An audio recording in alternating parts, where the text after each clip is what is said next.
আসসালামু আলাইকুম রহমতুল্লাহি ওয়া বারাকাতুহু। আজকে প্রায় দেখাবো একটি মৌমাছি চাকে কি পরিমাণের মধু হয়। দেখেন চাকটি বিশাল একটি চাক।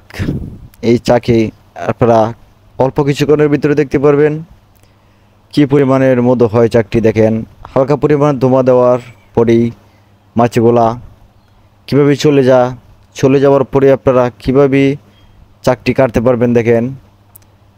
আর মূলত আমরা তেমন দমা ব্যবহার করি না, শুধু হালকা দমা দিয়ে যখন আপনারা কাঁচা পাতা ব্যবহার করবেন, সেই কাঁচা পাতা হালকা লাগাইলেই আপনারা মাছিগুলো চলে যাবে। দেখেন, আপনারা বুঝতে পারছেন। দেখেন চাকটি কাটা হচ্ছে, চাকটির মধ্যে কত সুন্দর মধু হয়েছে এবং কি পরিমাণের মধু হয়েছে আপনারা দেখতে পাচ্ছেন।